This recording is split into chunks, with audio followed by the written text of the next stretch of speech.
Hi, my name is Natalie, and this is Natalie Lawyer Chick. I'll be discussing popular topics through a legal lens. Make sure that you like, comment, and subscribe. Hey YouTube, my name is Natalie. I'm a criminal defense attorney, and I hope you're doing well.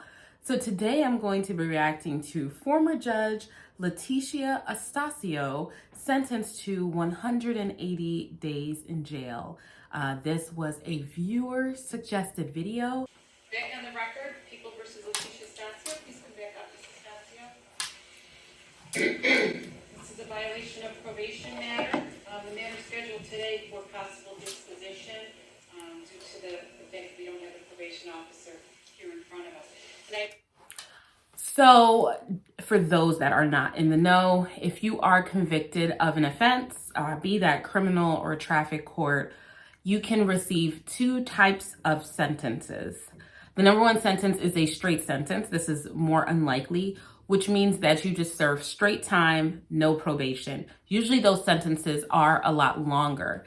The second type of sentence is a sentence that includes probation or a suspended sentence. So by suspended sentence, it means instead of serving that longer sentence, you serve a shorter sentence. In exchange, you agree to go on probation and for a period of time. It can be 3 years, 4 years, 5 years, 2 years. That's all statutorily set depending on your state and the discretion of your judge. If you do all of the conditions of probation correctly, which usually entail, if it's something involving drug or alcohol, don't do any drugs or alcohol. Report to your agent as directed. Tell your agent before you change your home address or you move out of the state. Maintain employment, go to school, pay probation fees, pay fines, pay court costs. Those are all the types of things that can be conditions of probation. So, for example, say someone receives a 5-year sentence. The first type of sentence would be a straight sentence of 5 years, where you would just go to prison for 5 years. And then when you're done, you're done. You're not under any conditions, but you've gone to prison for a long time. Another type of sentence, which would be the suspended sentence, would be 5 years suspended all but 1 year. That would be where you would serve 1 year of active incarceration, and then you would have 4 years of backup time hanging over your head. The judge can put you on, let's say, 3 years of supervised probation, and as long as you comply with the conditions of probation for those 3 years, you get to stay out of prison for the additional 4 years. However, if at any time during those 3 years you commit a violation of your probation, you can go back to prison for the remainder of the 4 years, right? That is the framework under which this former judge is at a violation of probation hearing. I know I've said this to you several times since we've met. You have the right to an attorney through all stages of these proceedings. You continue to represent yourself at the previous hearings, number of dates we've had here. Is that your wish today? So as we see, this judge, former judge who is here for a violation of probation, has represented herself. The person who represents themselves has a fool for a client. This is a common mistake. Judges were attorneys. In order to become a judge, you had to have been attorneys. So she went through law school, she passed the bar, she practiced, and she's committing the cardinal sin of representing herself. I also committed that cardinal sin of representing myself in a civil case where I was the defendant in a lawsuit. So if you guys are interested in seeing that, that's one of the videos on my channel. I was the defendant in a lawsuit and I represented myself. It turned out well for me, but that is the exception to the rule. Yes, Your Honor. Okay, you understand that you have the right to an attorney. You're waiving that right? No, Judge, I'm proceeding as my own I attorney. understand. Okay. And so, can this matter be disposed of today? That was the last question that we had here on the record. You have a copy of the Declaration of Delinquency alleging 3 violations of your probation. Is it your position that you wish to admit today and go forward with sentencing? Yes, Your Honor. Okay. Mr. Kwan, is that your understanding as well? Yes, if she is willing to admit, then yes, that's up to her. That's fine. So far, the judge has already said that the probation agent is not there. And the probation agent is the state's witness, the state's only witness to the violation of probation. So there's certain conditions, like I told you guys before, that the probationer has to comply with. The person that's aware of the failure to comply with those conditions is the probation agent. That's the person who the probationer has to report to. And so since the probationer isn't there, the state would have likely gotten a continuance in order to get the agent there and then have a hearing to determine whether or not she is in violation of her probation. So I'm very concerned that as a judge, she's proceeding to a plea to violation of her probation without counsel and without benefit of the state having their witness there. I mean, if they continue to fail to be able to get their witness, which again is the probation agent, then there's a potential that you could get the probation violation dismissed. So just, not things that I would do at this point. All right, Mrs. Stasio, you have several rights that you'd be waiving in exchange for admitting to the violations this morning. First of all, you're waiving your right to have an attorney with you. You are an attorney, I understand that. You also have the right to a hearing where the people have to prove that you violated the terms and conditions of your probation by a preponderance of the evidence. Do you waive your right to a hearing? I do. Do you also waive your right to cross-examine the witnesses that the prosecutor would call to testify against you at the hearing? I do. Do you also waive your right to call your own witnesses in your defense at the hearing? Yes. And you waive your right to testify at the hearing, although no one could force you to testify. Yes. Are you making this admission knowingly, voluntarily, and intelligently? Yes. Has anyone forced you or threatened you or promised you anything in exchange for your admission? No. Do you feel under any duress or coercion at the present time? No. Are you under the influence of any drugs, alcohol, or now which requires your judgment? No. Do you recall being placed on probation by Judge Aronson? Yes. Did you receive a copy of the terms and conditions of the probation sentence? So what they're going through right now is called the plea colloquy. This is where the judge advises the defendant that by pleading guilty, they're giving up certain rights and that they can't complain that they had to give up those rights in order to enter into the plea later on because they have been fully advised that they've given up the rights. At some point.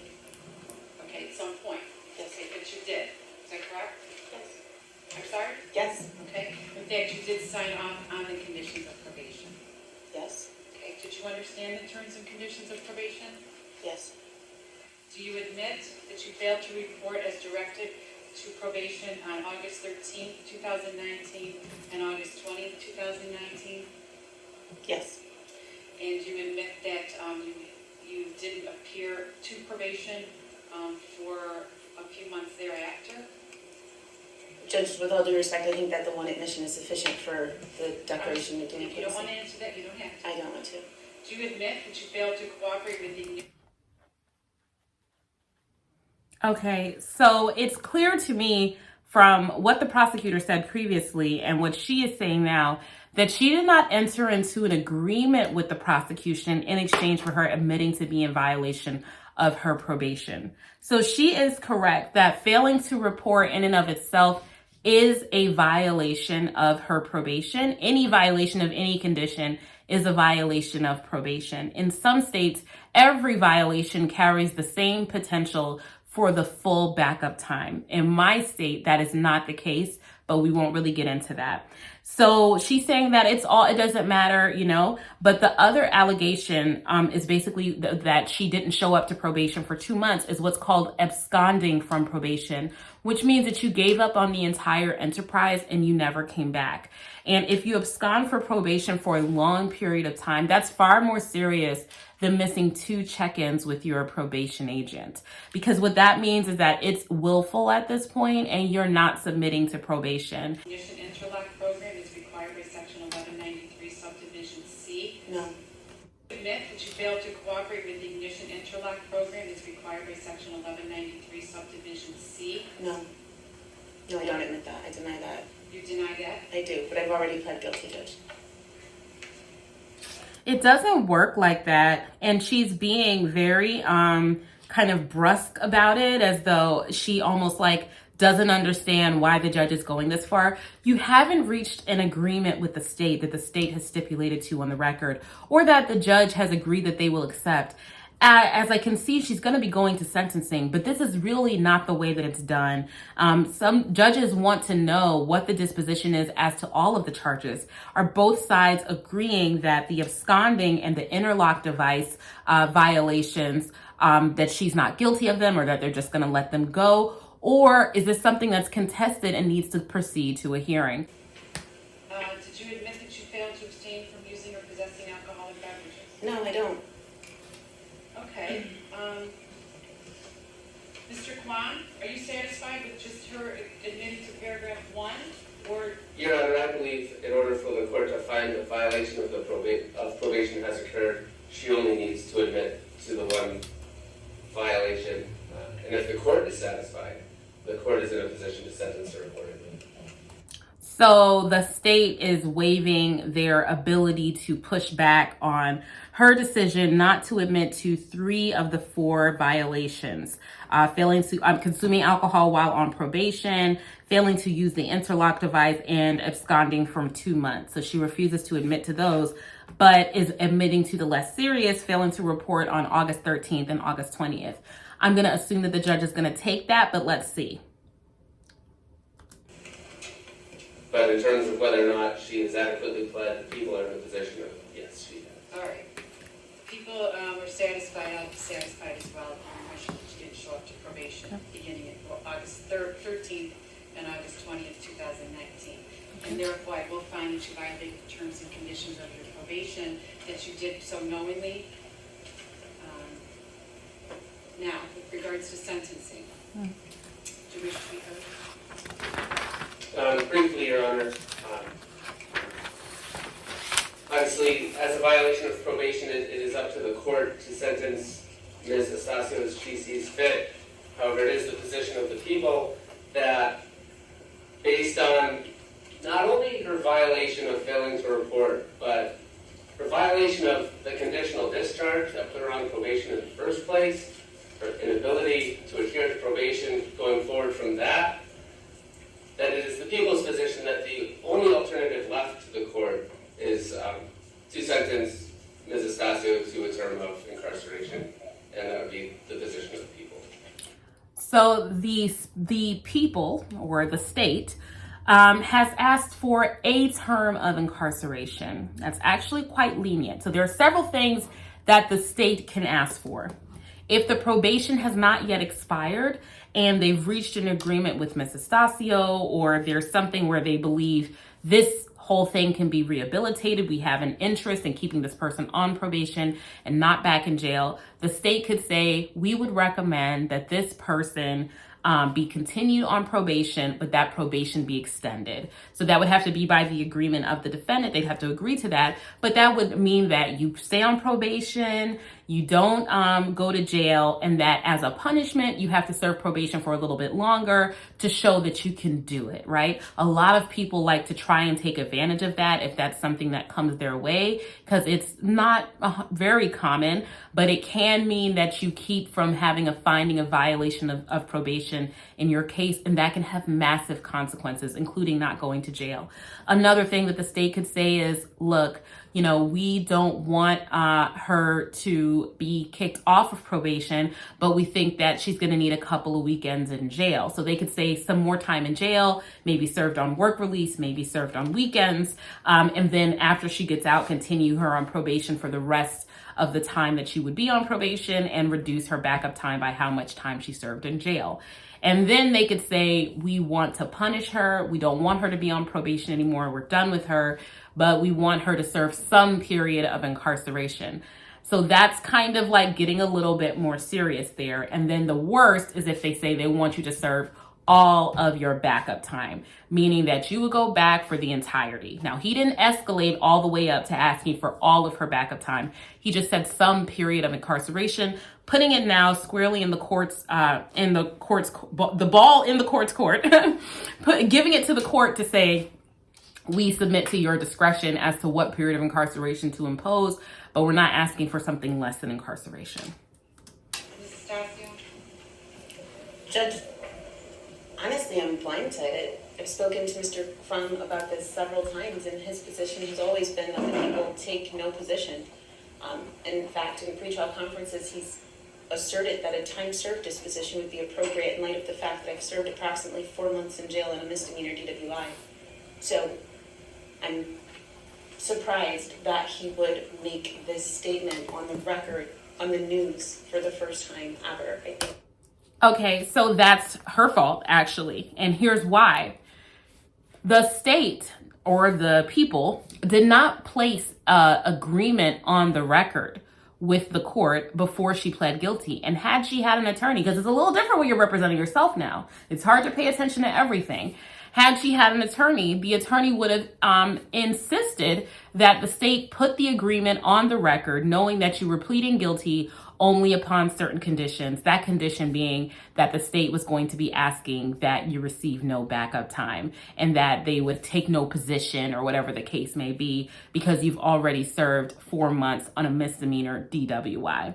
So again, I would, if this were not a former judge and a current attorney, I would say, oh, you have to be really careful here to make sure that you know for sure that, the state is doing what they're supposed to do. But I find it very hard to believe that a former judge would enter into a plea without having the state place the agreement on the record. I tend to believe at this point that there was no agreement, or the state was speaking informally and did not give her a formal agreement. And if that is the case, then she has no one to blame but herself. I think it's disingenuous at best. But Judge, I think she's being disingenuous, to be honest with you. I think that it's easy to lose sight of the facts in this case. This case, like the case that I've cited before, People v. Purpura, which is a county court case, which was appealed from the Monroe County District Attorney's Office when an individual got probation, was sentenced to 9 months in jail. Judge Chacho of county court here said that that was inappropriate, and he conducts an entire analysis of why it's inappropriate. What he says is that no matter what happens in a criminal case, you always go back to the initial crime, the initial offense. In that case, as in this case, it was a misdemeanor DWI. You look at the defendant as you find them at the time of the arrest. In my case, I was a city court judge. I had never been arrested in my life. I had never been charged with any offenses. You sentence the person based on what actually occurred.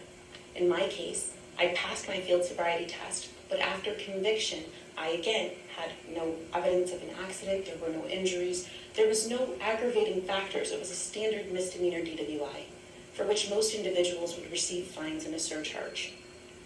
Irrespective of what happens from the point of sentencing, and this isn't my words, Judge, this is Judge Chacho, who's a county court judge here, you always go back to that initial offense.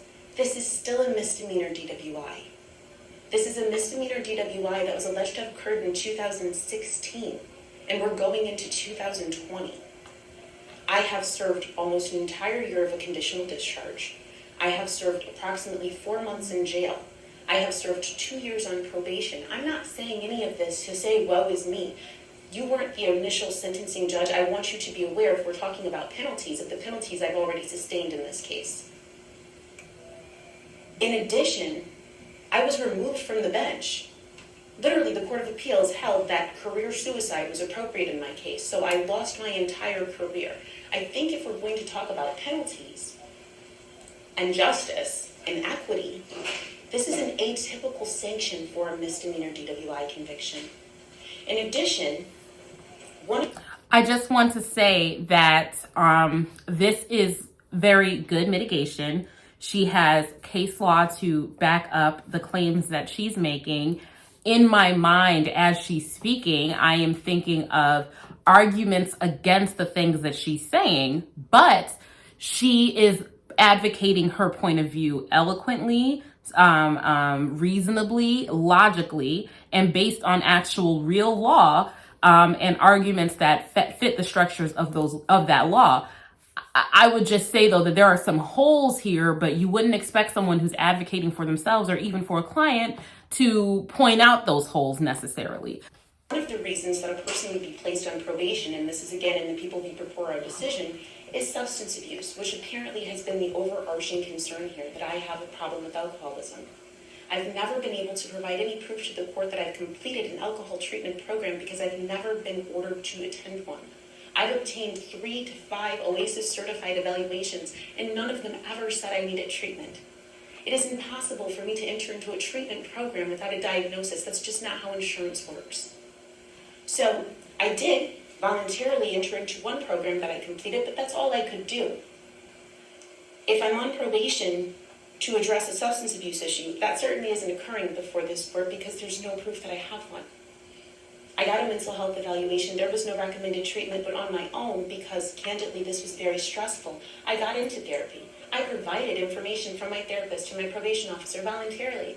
My therapist said, you need this to be over. What you're seeing is suffering from situational depression. You cannot move on with your life because this will not end. I provided proof of that to the court. I provided proof of that to probation. I'm not here out of defiance. I am here because She is defiant, but that's okay. the judicial system does not function to break people, and it is destroying me. Irrespective of what I look like when I come into court, whether I'm smiling and happy, and this is difficult every day. It is embarrassing, it is humiliating, and I cannot move forward. I cannot represent my clients because my mind is cloudy. I cannot come into court because I'm denied access regularly. I could not get here on time today because I have to stand in line. I cannot get a secure pass. It is difficult for me to get into the jail to see clients that I need to visit. It is difficult for me to work, and probation is supposed to help me, not harm me. If your point was to penalize me, I'm telling you, you have. If your point was to destroy me, I'm telling you, you can't. Irrespective of whether you jail me for the rest of the term that is left here or not, I can't function this way. This is not the tone that I would take. So, and I can understand her. First of all, I completely understand her frustrations as a human being. And as a defense attorney, I have at times found probation to be very difficult, like I said, for people to get through for multiple reasons.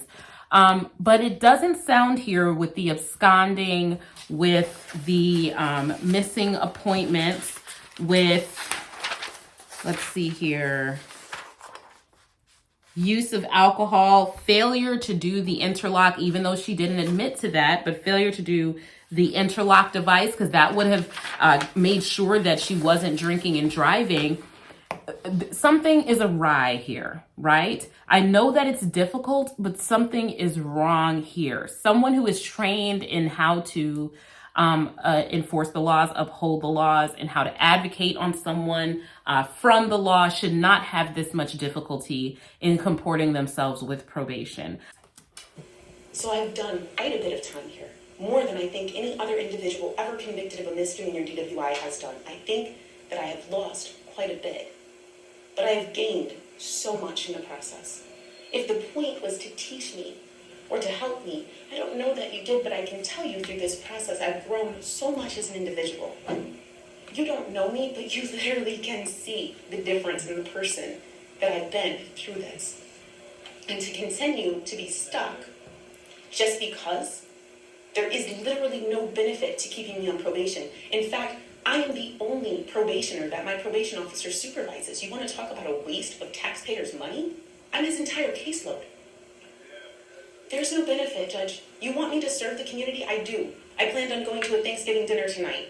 If you don't decide to incarcerate me, I'll be there. I'll be serving at Sabrina's this week. I do community service regularly because that's who I am as a person. If you'd like to sentence me to that, I could see a purpose there and I do it anyway. I think the appropriate disposition is time served, and People v. Purport tends to support me. I think that that's a binding decision. I think the court's bound by it. But aside from that, Judge, aside from legalities, and I think that the right thing to do here is to end this. You're not going to miss appointments with your probation agent. Be defiant about it. Be defiant in court towards the judge, towards the state, because that's really what she's being. And then basically get time served. That's not, like, literally, that's not what's going to happen. And I don't know if she's like, you're lacking objectivity because you represent yourself, probably. That's literally not what's going to happen here. It's very clear. And honestly, candidly, I would like you to do that with a time served disposition. But no matter what you decide to do, I'm thankful that this will be over today. This has stopped my life. Judge, also, there was a motion that was filed. I know that the court ruled on it. Specifically, there was an ignition interlock device portion of that motion where I addressed the fact that I've been serving that sentence for in excess of 3 years, which I believe is illegal. Irrespective of the court's decision today, I would ask that you sign the order terminating the ignition interlock today as a part of your sentence. And I would just throw myself on the mercy of the court, Judge. Thank you for letting me speak. I actually think that was, when I listened to the whole thing, horrible. That was horrible because she is eloquent and well spoken, well put together, professional, but it's what she was actually saying. It's, they say, it's not what you say, it's how you say it. She dressed up a poop in a package, basically, right? What she was actually saying was not what you want to say when it's time for sentencing. You are directing the court instead of asking the court. You forget that you're not the judge anymore. She's the judge. A judge is going to feel like they have to assert themselves now that they have a former judge basically telling them what to do, acting as though they don't know what they're doing. And again, I don't use the word humility that much, but I use it a lot here because I think that's an overused term. When you have pled guilty, you have to be humble. You are at the real mercy of the court. So saying all of these commands basically to the court and then saying at the end, I throw myself at the mercy of the court, doesn't really cut it. It really, really doesn't. I've done plenty of mitigations. Highly unusual to do a mitigation in a defiant way like this. It's different if someone's gone to trial and they've pled not guilty and they're still defiant at sentencing. I completely get that. But if you've pled guilty, you've admitted to the violation, why are you being so defiant? Why? And you're not giving the judge any space to show you any mercy, because what she said to the judge was, it doesn't matter what you do. I'm going to do me either way. I'm going to do what I want to do because I think you're wrong. Wow. I don't feel the need to respond in depth to her feelings. I do believe she misrepresented what I said about the court's options in our pretrial conference. But that's neither here nor there. I tend to, even though he hasn't said much, just knowing things from the background, if he had done, being as well versed as she is, if he had done what she said he did, there's a Supreme Court case called Santabello, where if you and the state enter into an agreement and the state fails to follow through with that agreement, under this case called Santabello, they have to hold the state to that plea agreement under Santabello. They have to give you what the state had agreed to, and she knows that. So that's why I did not believe that he switched up the plea on her out of nowhere. It didn't even sound like it was a plea. It sounded, it was an agreement. It wasn't an agreement. She just went in there and did whatever she wanted to do. He probably said to her, well, here are the options. I mean, the judge could do this. The judge could do that. The judge could do this. But he probably did not say, this is what I'm going to recommend. Because if he had, that would have been sanctionable prosecutorial misconduct. And she did not raise that. She just chastised him for making a recommendation that she didn't like. So I don't believe that representation from her. I think what matters is that people who are on probation do not get to decide when their terms of probation end. Yes. That's right. That's right. She didn't want to do it. She wasn't going to do it. And now she's saying, and reward me for basically not doing what I was supposed to do. I ended my own probation and reward me for it. So this case started with you being charged with driving while intoxicated and convicted after a trial for driving while intoxicated, which I consider a very serious offense. Thank you, Judge. And she's also not acting like driving while intoxicated. Oh, misdemeanor DUI is not serious.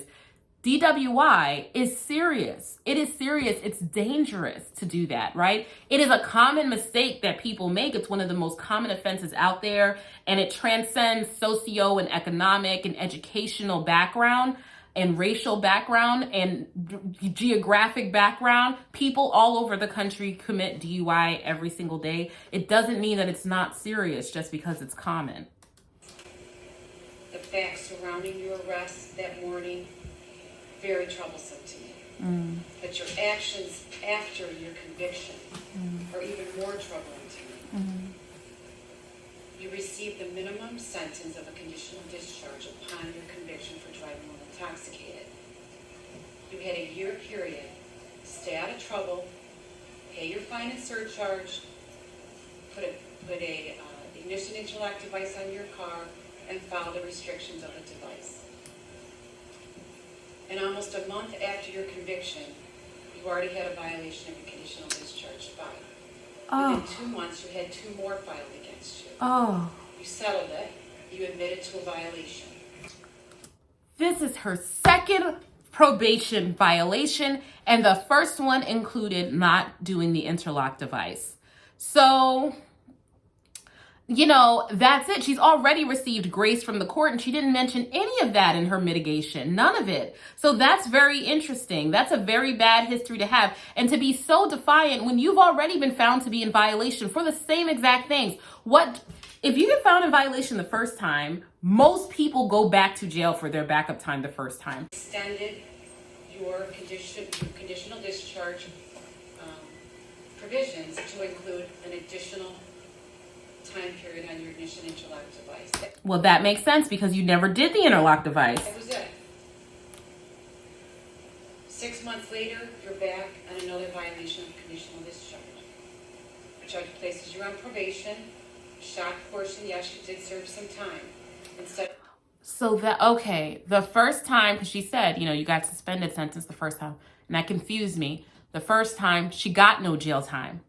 So you can't say that you're getting the worst sentence of anyone in the entire state. She's getting the best sentence of anyone in the entire state. Let me tell you why. Because most people the first time she didn't go to jail, almost no one goes to jail for their first time DUI. The second time, most people would have gone back and done their backup time. Revoking your probation, he gave you another chance. 2 chances. You're on probation. You're back again on a violation of your probation. A third time. You've been given several chances before today, before appearing in front of me. What I have found is, and what shocks me, is that you've absolutely never taken any responsibility for your actions. You've never shown any remorse throughout this entire process. Shocking to me. What's also appalling to me is that you unilaterally decided to take yourself off probation without a court order. You just decided you didn't want to go anymore, so you stopped going. I'm not happy about it. I'm not going to tolerate it. Your actions show that you do whatever you want to do whenever you want to do it. And it stops today, and it stops now. I'm revoking your probation, and I'm resentencing you to 180 days in jail, starting now. Thank you, Judge. I will grant your relief with regards to the ignition interlock device. You no longer have to have it installed on your car. I will also sign an order to allow a family member to get it taken off of your car in a timely fashion. That be today? Exactly, you're going to have some time to think about what your actions were throughout this proceeding. It's quite possible There's something wrong with her. Will that be today? I don't know. you single-handedly changed the view of our community to the judicial justice system, our judicial system of justice. And it's appalling what you've done, and I hope you've learned your lesson. Case closed. Oh, look at her face here. Justice. And it's appalling what you've done, and I hope you've learned your lesson. Case closed.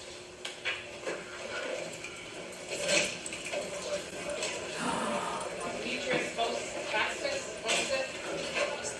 Is he here? Oh, she is defiant, and she was given way too many chances. Just way too many chances. That's all I can say about that. Yeah, she definitely got what was coming to her. And don't feel sorry for her. I just don't. I mean, let me know what you guys think in the comment section down below. Do you feel sorry for her? I don't. She just seemed to not care and seemed to think that, basically the rules don't apply to her. Let me know what you guys think, and I'll talk to you later. Bye.